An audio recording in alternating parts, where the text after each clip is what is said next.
Gọọmenti Anambra steeti enyego nkọwa maka ego ọlụ nke afọ 2022.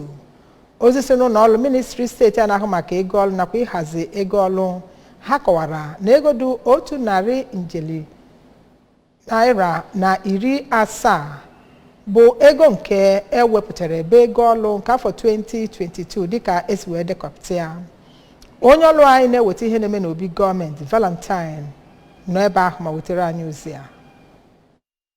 A ga-echeta na usoro atụmatụ ego ndị nke a ga-eji wee lụọ ọlụ edezigharịrị ọhụrụ bụ nke a gụpụtara n'ihu ndị nke so n'ụlọ nzukọ mmebi iwu nke steeti a n'abalị 19 nke ọnwa. Kọmishọna na-akwụ maka ojenu n'ego na atụmatụ akụnụba Oriakụ Chiamaka Nnake bụ onye nke kọwara nya bụ ihe na mpe n'okwu ọ gwara ndị nta akụkọ wee cheta na mgbakọta ego ndị nke eji wee na-azụ ihe kwa bụ nke nọ n'ogo pasentị 30 ebe isi mgbakọta ego ndị a kwụrụ bụ nke n'ego dị iche iche eji wee zụta ihe ndị nke ga-anọ ogologo oge bụ nke nọ na pasentị 64. Ọ gara n'ihu gbakwunyere na ihe ruru pasentị 60 na mgbakọta ego ndị nke eji wee lụọ ọlụ bụ nke eji wee lụpụta ọtụtụ akụrụngwa eji wee na-akwalite ụtọ ndụ ụmụ amaala steeti a bụ nke enwere ike ịhụ n'anya jiri ya wee lụọ ọlụ maọbụ metụ ya aka ma bụrụkwa nke gbadosiri ụkwụ n'ebe ọ metara amụmọlụ mmepe. Oriakụ Nnake gara n'ihu wee kọwaa etu esi wee wepụta a ga-esi